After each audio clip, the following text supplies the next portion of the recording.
I'm Danielle, 32, and grief has a cruel way of revealing who people truly are.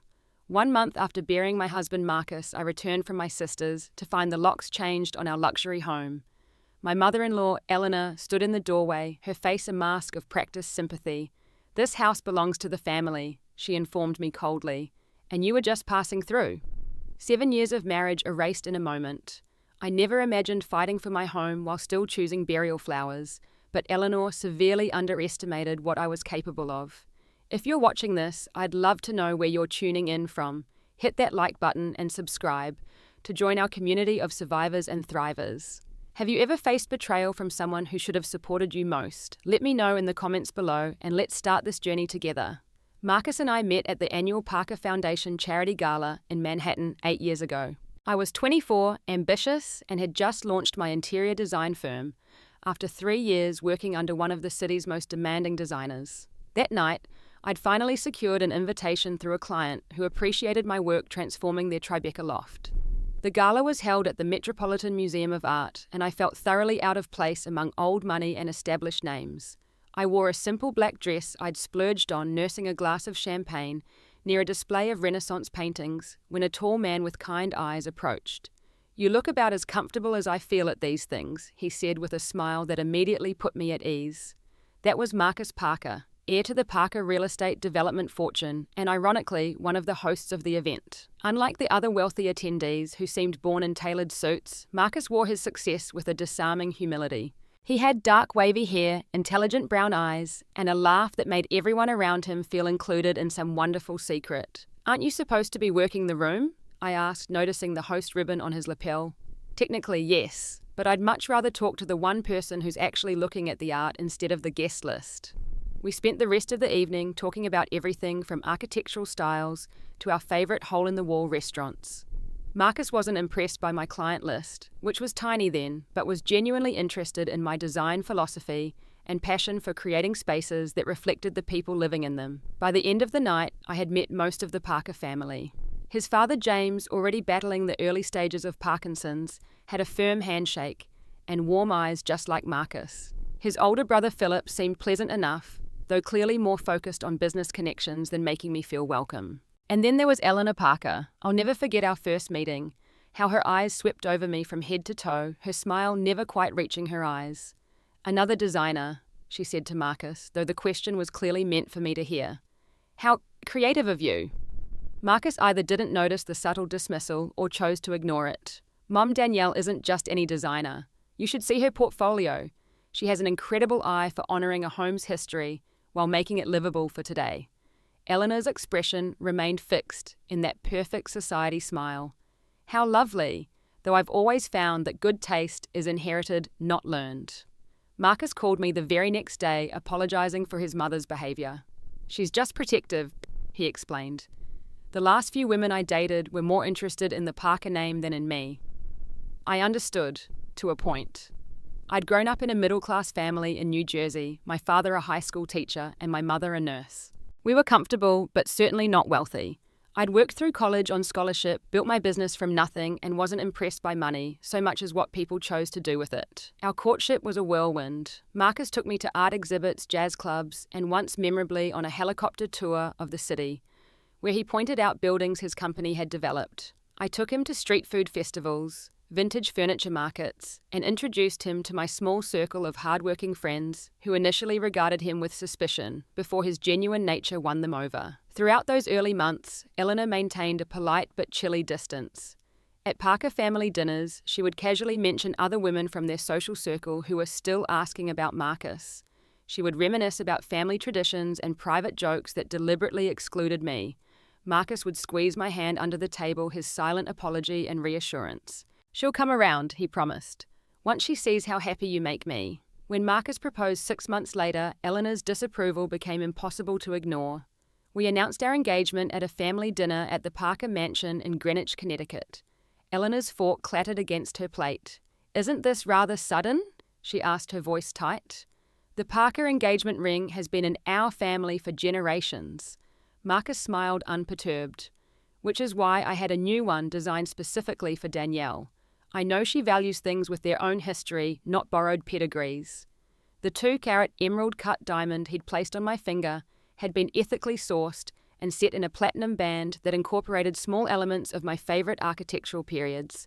It was perfect, and Eleanor hated it. Despite her obvious disapproval, we married the following spring in a ceremony that blended traditional elements to please his family with creative touches that reflected our shared aesthetic. Eleanor wore black, not quite funeral attire, but close enough that my mother noticed and squeezed my hand supportively. At the reception, Eleanor gave a toast that sounded warm to anyone who didn't catch the subtle digs about hoping I would grow into the Parker name and learn to appreciate their family traditions. Marcus kissed my temple afterward and whispered, "Ignore her. This day is about us."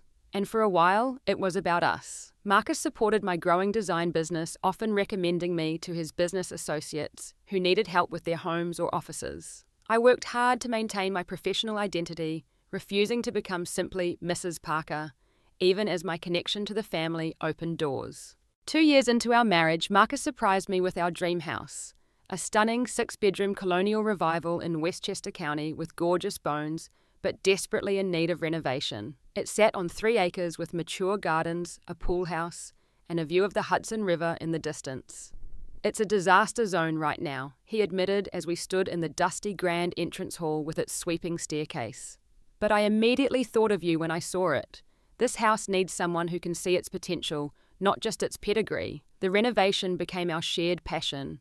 I designed, Marcus handled the contractors through his industry connections, and together we transformed the neglected property into a home that honoured its 1920s origins, while incorporating modern comforts and our personal style.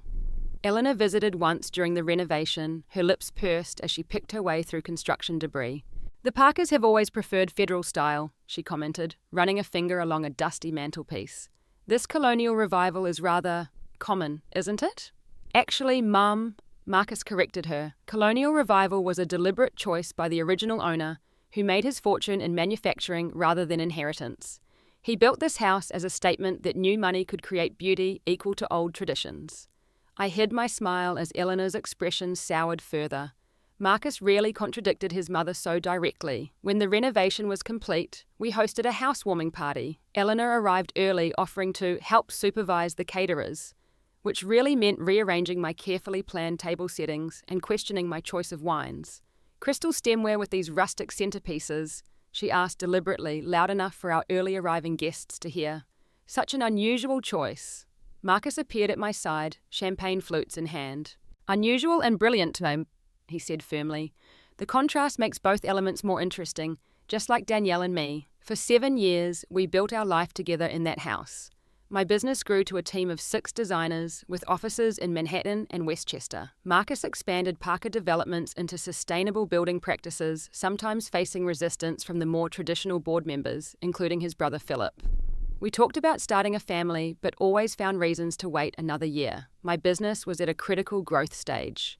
Marcus was launching an important new development. We wanted to travel more before being tied down with children. In truth, I think we were both happy in our cocoon of 2. We had created a refuge from the world, especially from Eleanor's constant disapproval, which never softened despite Marcus's hope that time would change her heart. Every Sunday, Marcus cooked elaborate brunches in our kitchen while I read the papers aloud. We hosted small dinner parties for friends who became chosen family. We planted a garden together, arguing good-naturedly about whether to prioritize aesthetics or vegetables. We built a home filled with love, beauty, and the promise of a future together. Until the morning, everything shattered. It was an ordinary Tuesday. Marcus had an early meeting, so he was up before dawn. I remember him kissing my forehead before he left our bedroom, murmuring that he'd bring home dinner from our favorite Italian place later. I drifted back to sleep, never imagining those casual words would be our last exchange. 3 hours later, I was in our kitchen reviewing fabric samples for a client when I heard a crash from Marcus's home office.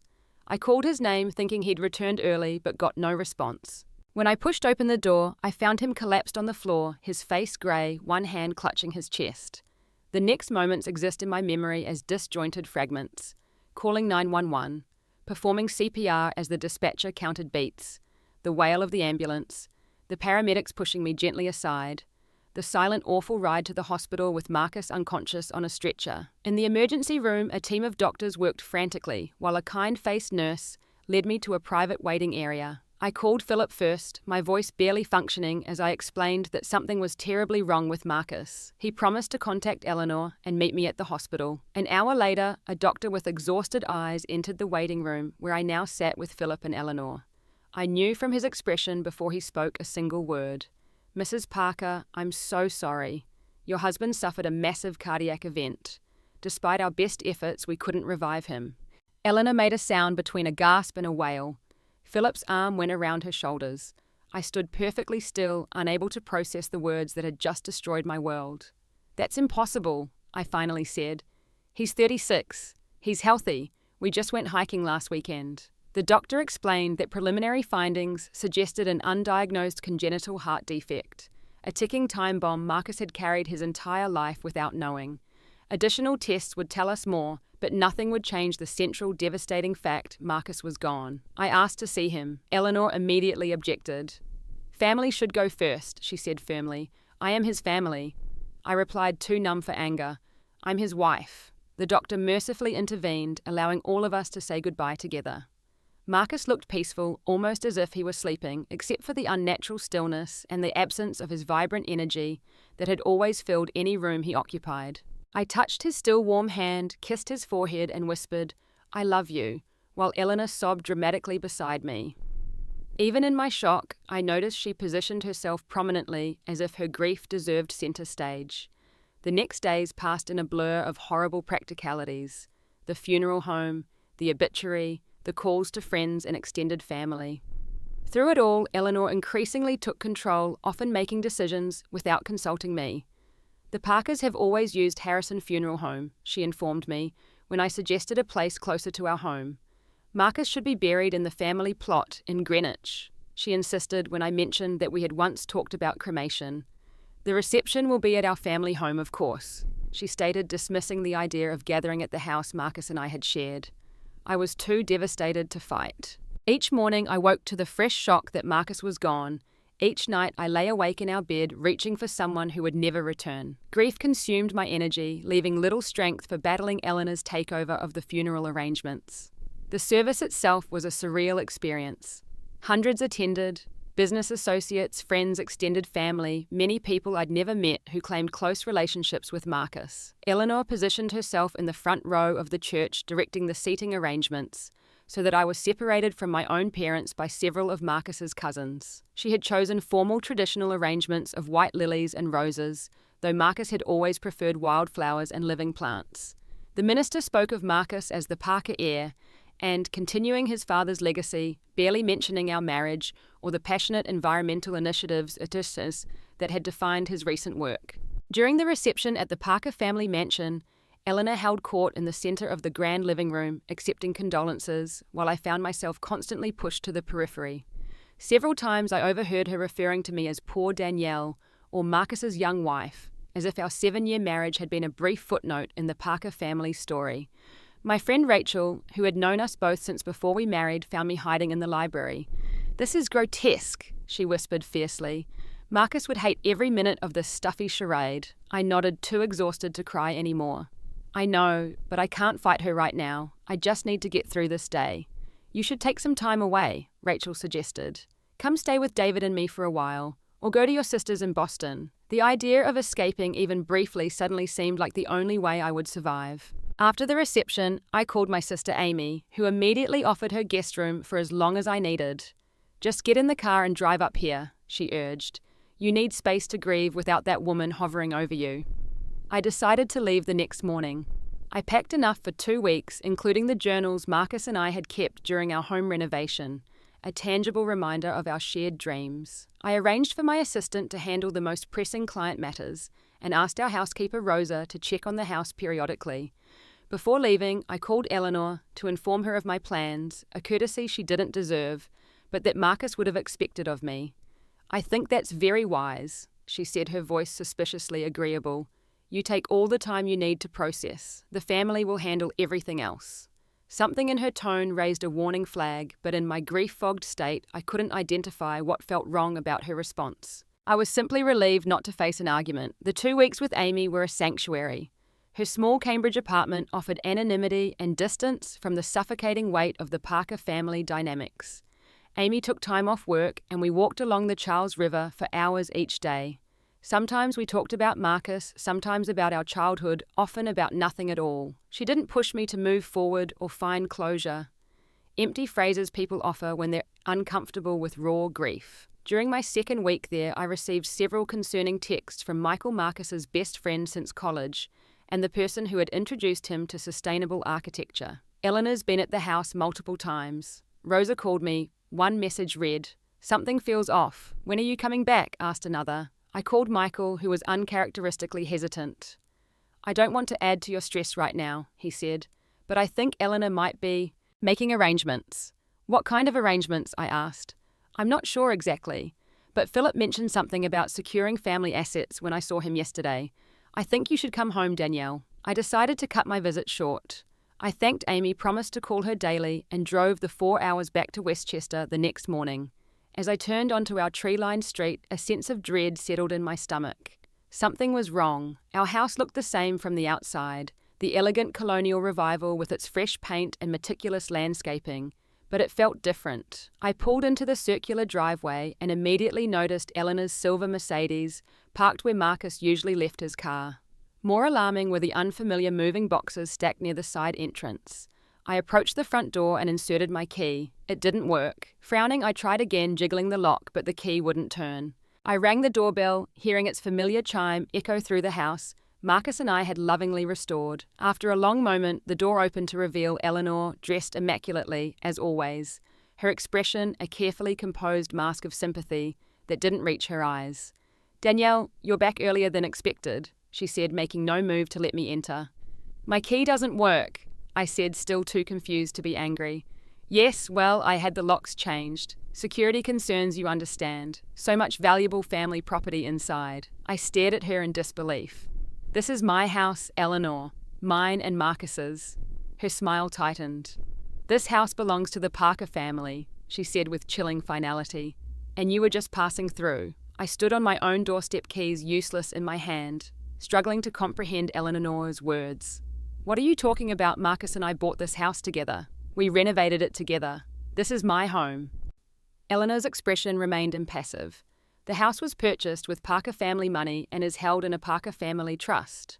Marcus may have allowed you to believe it was jointly owned, but legally it belongs to the trust. Now that Marcus is gone, control reverts to the trust administrators, namely me. The sheer audacity of her claim momentarily robbed me of speech. When I found my voice again, it shook with rage and disbelief. "That's not possible. I'm on the deed. I designed every inch of this renovation. Our life together is in this house." "I'm sorry you're upset," Eleanor replied with practiced sympathy. "This must be very difficult for you on top of your grief. Perhaps you should check into a hotel until you've had time to process everything. We can arrange to have your personal items packed and delivered to you." "My personal items?" I repeated incredulously. "Eleanor, everything in this house is mine and Marcus's. You can't just evict me from my own home a month after my husband's death." She sighed as if dealing with a difficult child. "I understand this comes as a shock. The truth is, Marcus always intended for the house to remain in the Parker family. He was simply too kind to discuss these matters with you directly." I felt physically ill, my grief now compounded by this unimaginable betrayal. "I need to come inside. Now." "I'm afraid that's not possible today," Eleanor said firmly. "I have several appointments with appraisers, and we're doing a thorough inventory of Parker family heirlooms. Perhaps tomorrow would be better. I'll have my assistant call you to arrange a time." With that, she closed the door in my face. I stood there in shock, unable to process what had just happened. This house, our dream, our sanctuary, the place where I had last seen Marcus alive, was being stolen from me by the woman who had never accepted me as part of her family. I retreated to my car and sat behind the wheel, hands trembling too much to drive. I called the only person I could think of who might make sense of this situation, Alan Brodsky, the family attorney, who had handled our wills and other legal matters. "Danielle, I am so sorry about Marcus," he said when he took my call. "I've been meaning to reach out to you." "Alan, something insane is happening," I said, my voice breaking. "Eleanor is claiming our house belongs to some family trust. She's changed the locks. She won't let me in." There was a heavy silence on the other end. "Ah, she's moving forward with that then." "You knew about this?" I asked, betrayal cutting even deeper. "Not exactly," he said carefully. Eleanor contacted me last week asking about the status of an old family trust that James set up years ago. I told her that Marcus had made changes to the estate plan after your marriage, but she seemed unconvinced. What changes? What does that mean for the house? Alan sighed. I can't discuss specifics over the phone, Danielle. Client confidentiality is complicated in this situation. I represented both Marcus and his parents at different times. Can you come to my office tomorrow morning? There are documents you should see. I agreed, though the delay felt unbearable. I needed a place to stay, unwilling to face the humiliation of asking friends for emergency housing. I checked into a hotel near Alan's office in White Plains, paying with my personal credit card, rather than the joint account Marcus and I had shared. Some instinct warned me that Eleanor might be monitoring those finances as well. In my hotel room, I called Rosa, our housekeeper of 5 years. She answered in a hushed voice. Senora Danielle, I am so sorry. That woman, she come with new keys 3 days after you leave. She tell me I work for her now. I say no, I work for you and Senor Marcus, and she say if I don't help her, she call immigration on my cousin. My shock turned to fury. She threatened you, Rosa, that's illegal. She can't do that. I know, but my cousin, her paper's not finished yet. I can't risk it. I help her for now, but I tell you everything she doing. She packing away your photos. She moving into the master bedroom. She telling the gardener to dig up your flower beds for proper English garden, like the family always had. Each word was a fresh wound. Eleanor wasn't just trying to take my house. She was trying to erase every trace of my existence there, every mark Marcus and I had made together. Thank you for telling me, Rosa. Please don't put yourself at risk. I'm going to fight this legally. After ending the call, I reached out to Michael, who offered to meet me for dinner. At a quiet restaurant far from our usual haunts, he confirmed everything Rosa had told me and added disturbing details of his own. She's telling people you are having marriage problems, he said grimly, implying Marcus was planning to divorce you before he died. It's disgusting. That's a complete lie, I said, my appetite gone. We were happy. We were talking about starting a family soon. Michael reached across the table and squeezed my hand. I know. Everyone who really knew you both knows. But Eleanor is working her social connections, and some people are buying it because it fits her narrative that you were just a gold digger who trapped her son. After 7 years of marriage, after building a successful business of my own, how could anyone believe that? People love gossip, especially when it comes from someone as well connected as Eleanor Parker, Michael said with disgust. And she's playing the grieving mother role to perfection. I pushed my untouched food away. What am I going to do, Michael? That house is all I have left of him. Fight, he said simply. Marcus would expect nothing less. The next morning, I met with Alan Brodsky at his sleek downtown office.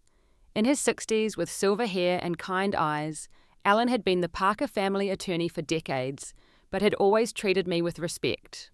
Danielle first let me say how truly sorry I am about Marcus. He was not just a client, but a friend.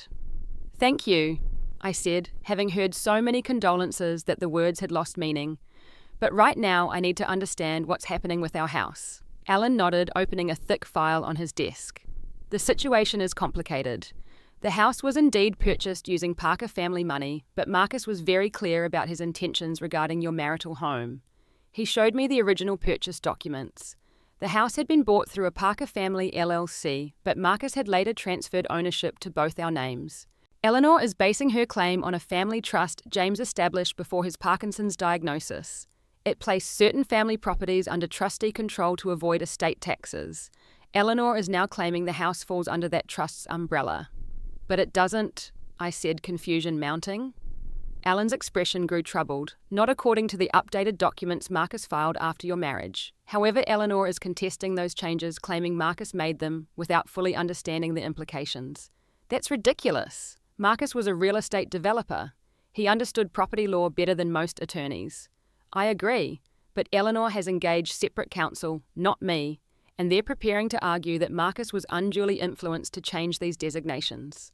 The implication was clear. Eleanor was building a case that I had manipulated Marcus into changing the ownership structure. This is insane, I said, anger replacing shock. What do I need to do? You need specialized counsel, Alan said. This is moving from estate law into trust litigation. I'd recommend Sophia Jimenez. She's one of the best in this field, and she's not afraid to take on someone like Eleanor. I can't afford an expensive legal battle, I admitted. My business is successful, but not at the level of Parker Wealth. Marcus anticipated potential issues, Alan said carefully. He established a separate account specifically to ensure you could defend your interests if ever necessary. I have the details here. He slid a document across the desk showing an account in my name containing $500,000. I'd had no idea it existed. He never told me about this, I said, tears threatening. Marcus hoped you'd never need it, but he knew his mother well. He wanted to make sure you had resources if she ever tried to assert control. Jay, the revelation that Marcus had foreseen this possibility was both comforting and devastating.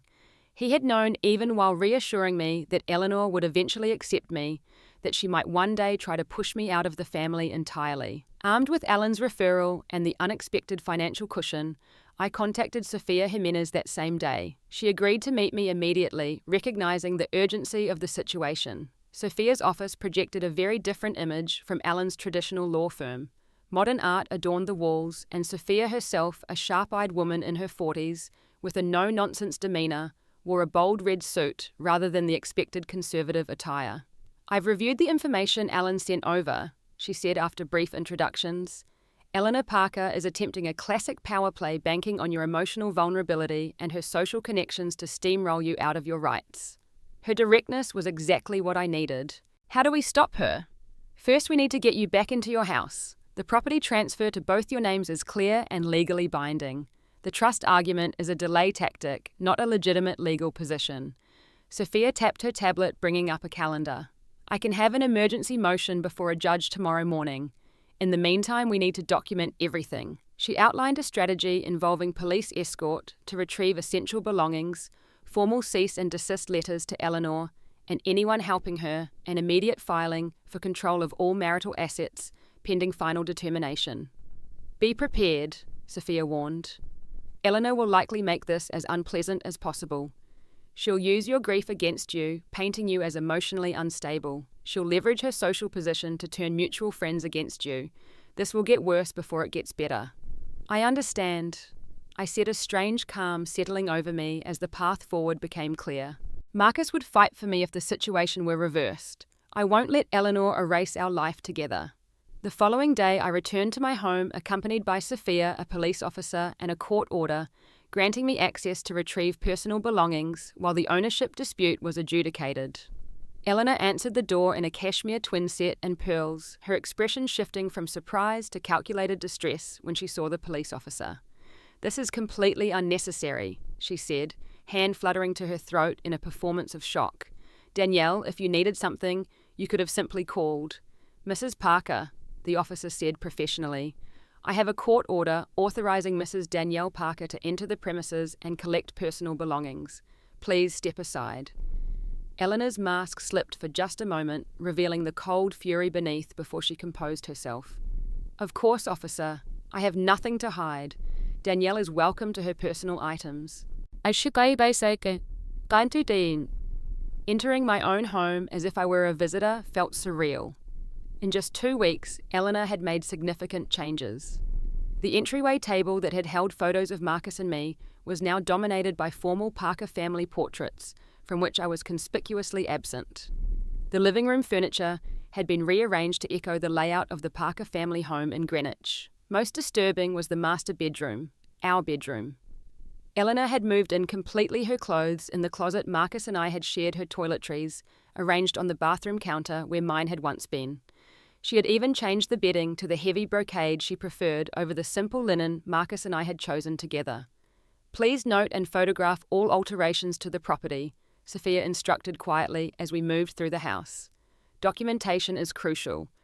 I forced myself to focus on collecting what I needed most important documents from my home office, irreplaceable mementos clothes, and my professional materials. Eleanor followed at a distance, commenting periodically on items I selected. Those crystal vases were a wedding gift from the Astors to James's parents, she noted when I packed a pair of vases Marcus and I had used for fresh flowers every week.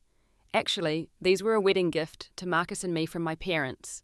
I corrected her, showing the engraving on the base with our wedding date. In my home office, I discovered drawers, ransacked files, disturbed. She's been searching for documents, I murmured to Sofia, who immediately began taking photos. Focus on financial records, property documents, anything related to the house or other assets, she advised. She's looking for leverage. Most alarming was the discovery that all photos of Marcus and me had been removed from their frames and were nowhere to be found. Our wedding album, kept in a special cabinet in the library, was missing entirely. "Where are our photos?" I demanded, confronting Eleanor in the hallway. "I had them packed away," she replied smoothly. "They were too painful a reminder of what we've lost." "You had no right," I said, struggling to maintain composure. "Those are my memories, my life with your son." "Marcus was a Parker before he was your husband," she replied, the veneer of politeness slipping. "This house and everything in it belongs to the Parker legacy. You were merely passing through his life, a phase he would have outgrown eventually." The officer, who had been maintaining a professional distance, shifted uncomfortably at this exchange. Sophia placed a restraining hand on my arm, reminding me to stay focused on our immediate goal. We spent 3 hours cataloguing and packing what I could take to my hotel.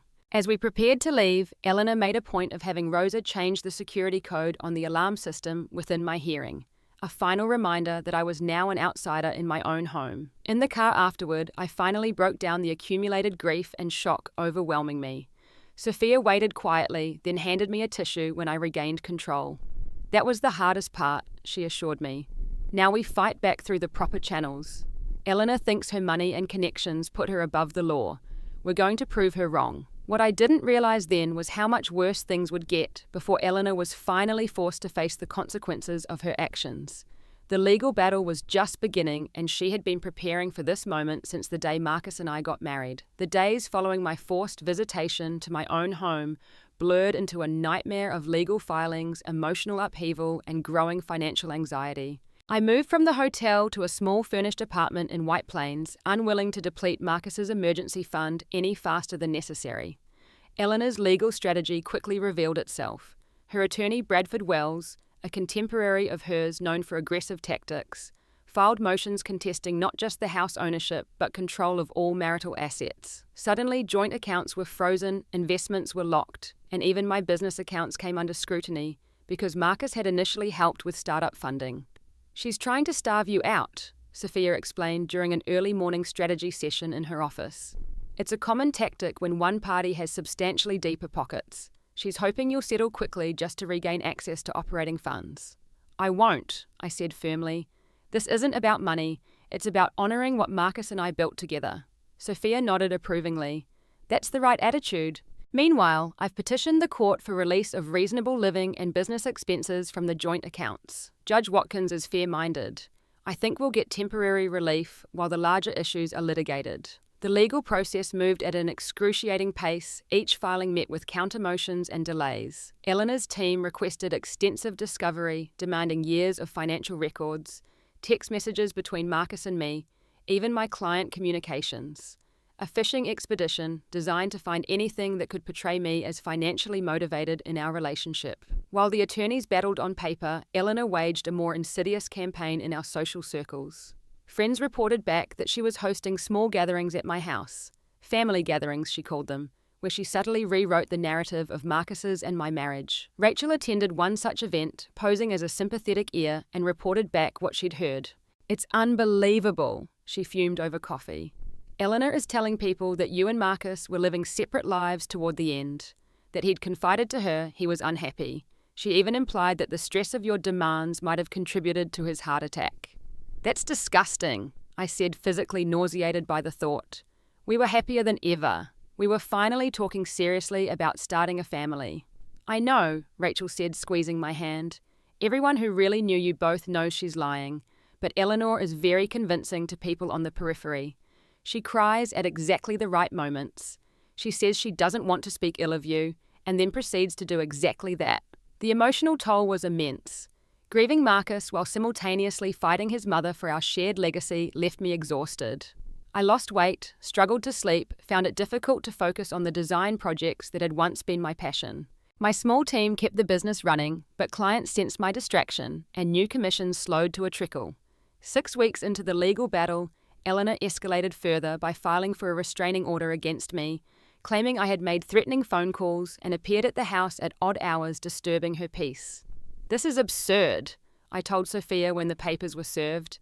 I haven't called her once. I've only been to the house with legal escort to collect more of my belongings. It's another delay tactic, Sophia assured me. She's trying to paint you as unstable.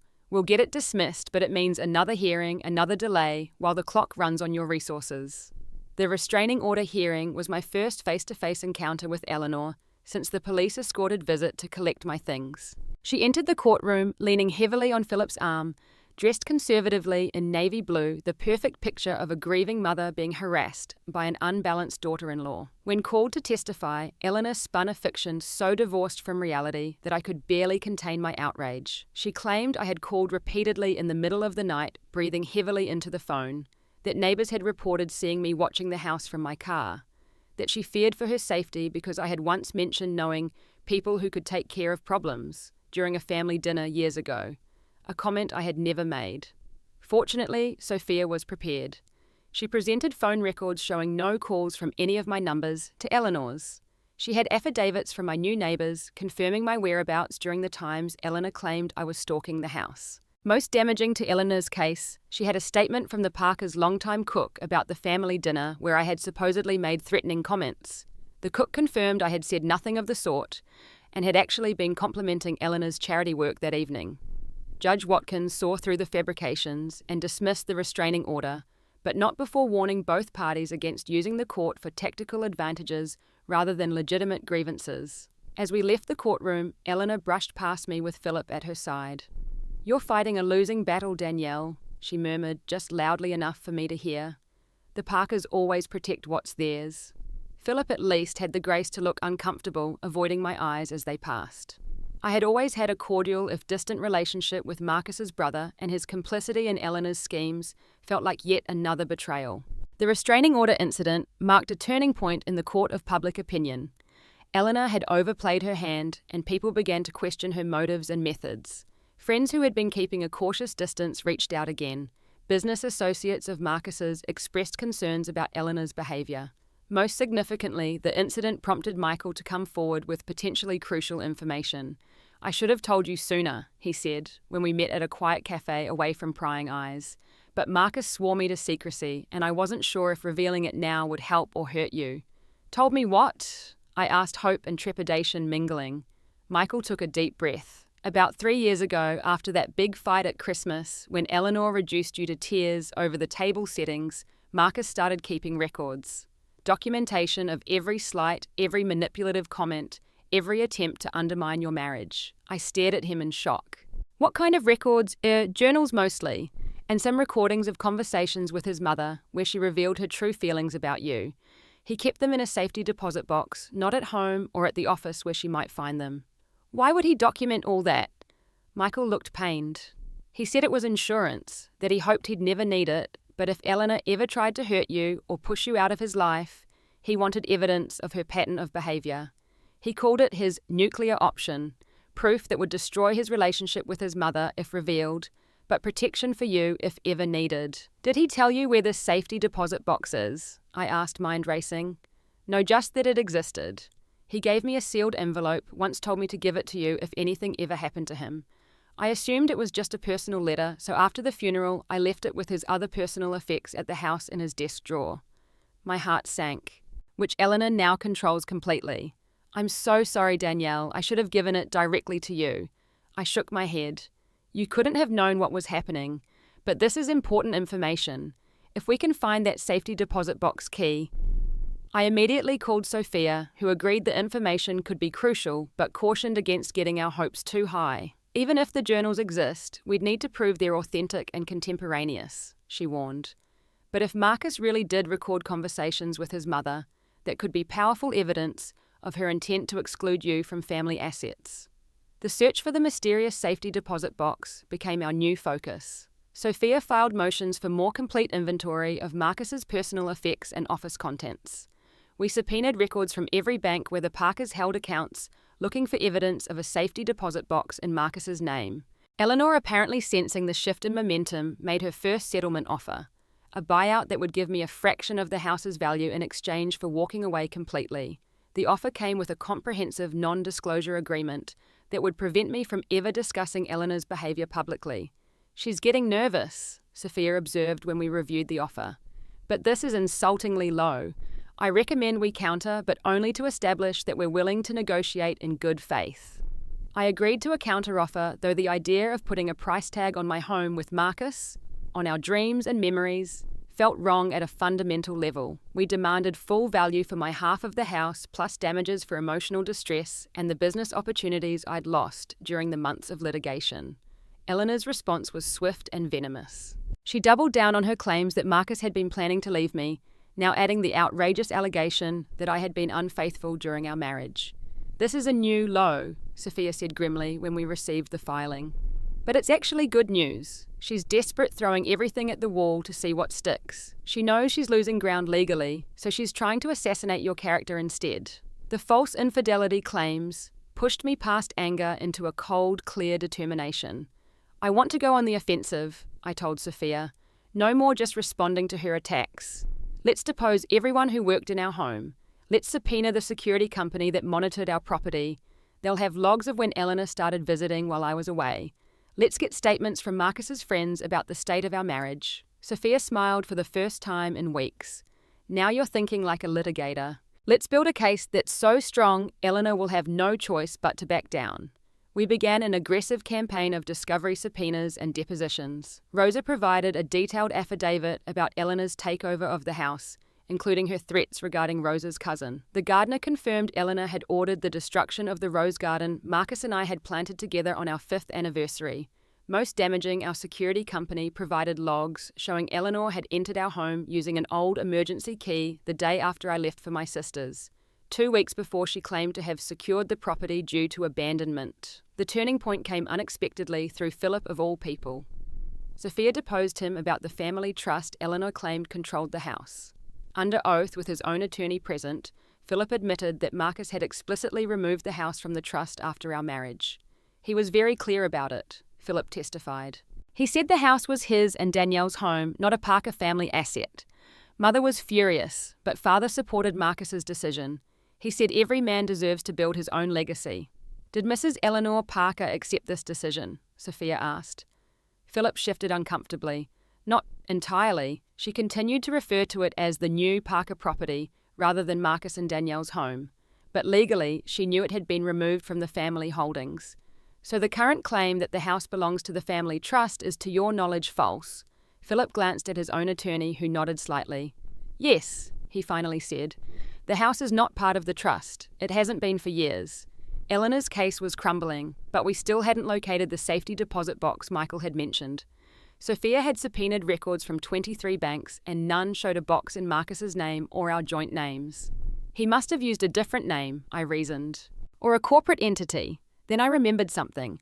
A small, seemingly insignificant detail from years earlier. When we first moved into the house, Marcus had created a limited liability company just for the renovation process. He'd named it D&M Restoration after our initials. We'd closed it after the renovations were complete, or so I thought. "Check for a safety deposit box under D&M Restoration," I suggested to Sophia. "It's a long shot, but Marcus was methodical. He might have kept the LLC active for other purposes." 24 hours later, we had our answer. A safety deposit box registered to D&M Restoration LLC existed at a small local bank near our home. As the surviving member of the LLC, I had legal right to access it. The bank manager escorted me to the vault personally. With shaking hands, I inserted the key they provided and opened the metal box that might contain the evidence we so desperately needed. Inside was exactly what Michael had described.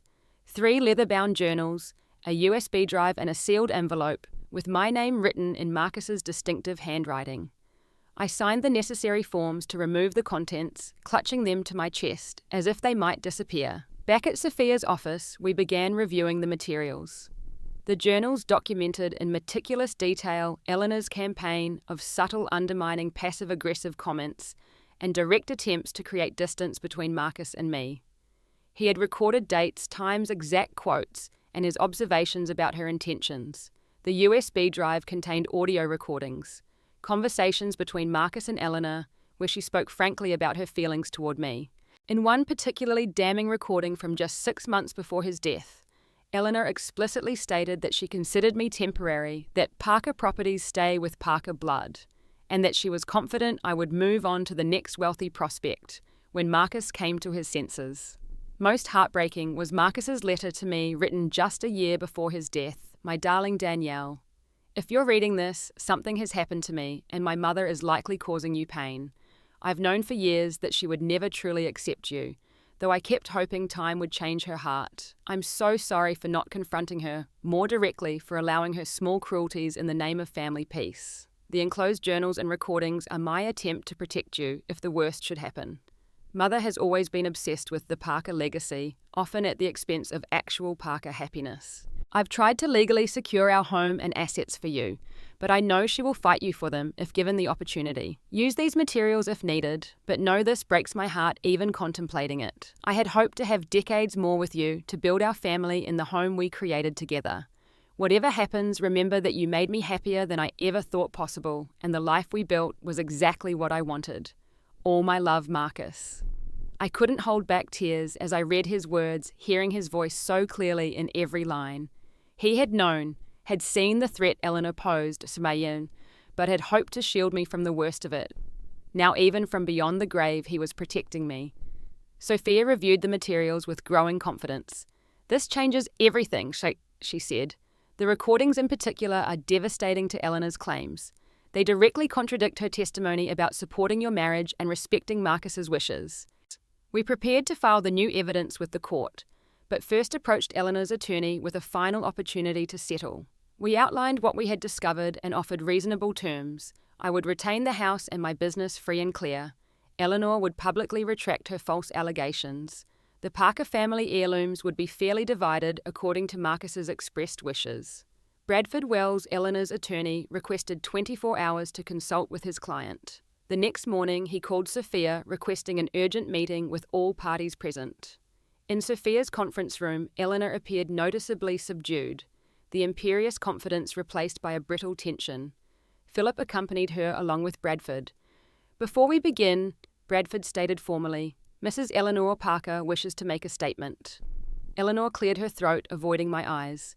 It appears I may have been mistaken about certain aspects of the property arrangements. In my grief over losing Marcus, I acted hastily and perhaps without full information.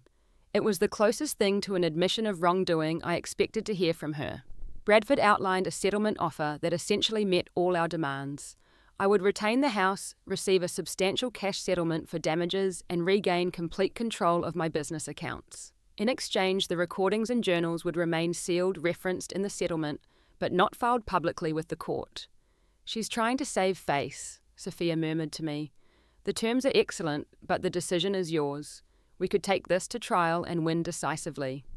I considered the options carefully. A public trial would vindicate me completely, but would also expose Marcus's private thoughts and drag the Parker name through a very public scandal. Despite everything Eleanor had done, I knew that would pain Marcus. I'll accept the settlement on one condition, I said finally.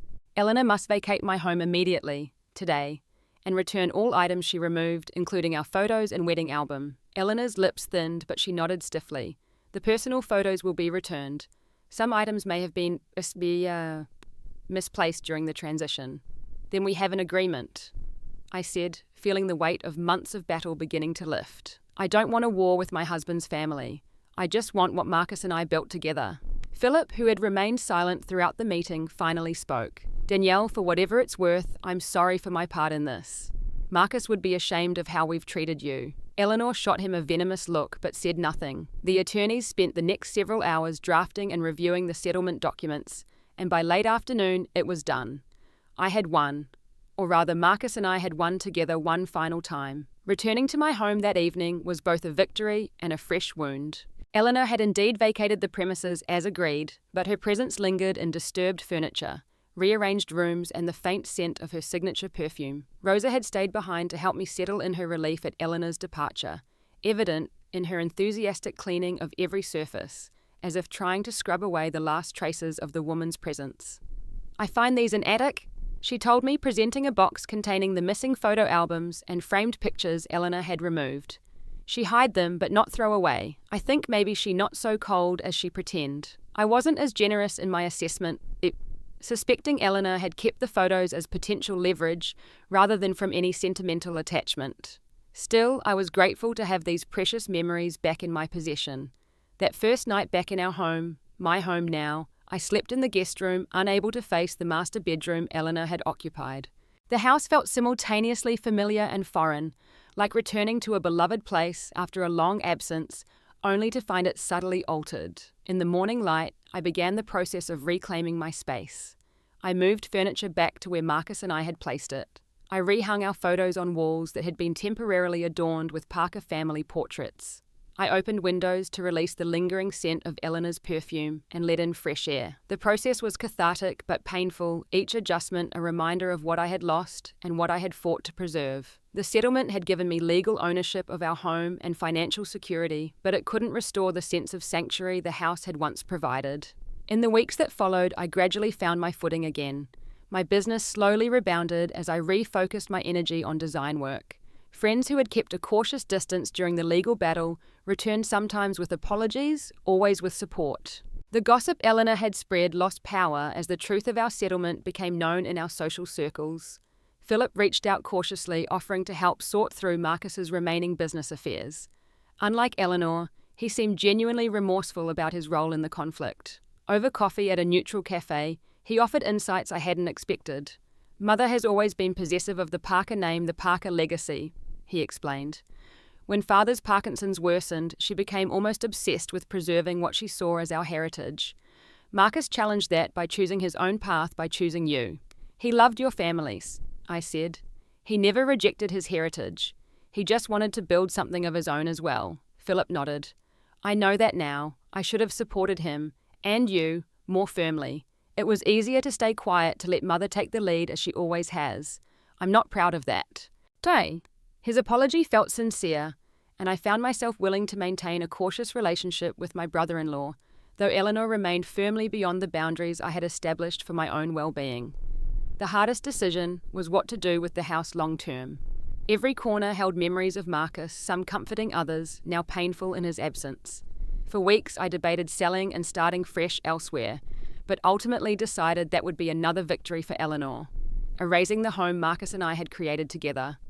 Instead, I chose to reclaim the space on my own terms. I hired a contractor to renovate the master suite, transforming it from the room I had shared with Marcus into a new space that honoured our shared aesthetic but felt distinctly mine. I replanted the gardens Eleanor had destroyed, choosing new varieties alongside the few surviving plants from our original design. 6 months after the settlement, I established the Marcus Parker Memorial Foundation, dedicated to supporting innovative, sustainable urban development, the cause Marcus had been most passionate about in his work. I used a portion of the settlement funds as seed money and invited Michael to serve on the board of directors, along with several of Marcus's colleagues who had supported me during the legal battle. The foundation became a channel for my grief, a way to ensure Marcus's vision lived on even as I found my own path forward. We funded projects in underserved communities, established scholarships for young architects interested in sustainable design, and created a mentorship program for women in real estate development,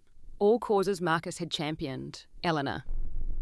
True to form, attempted to establish a competing Parker family foundation with nearly identical aims, but found limited support among Marcus's former colleagues and friends. Her influence, once so formidable, had been diminished by her actions during our legal battle.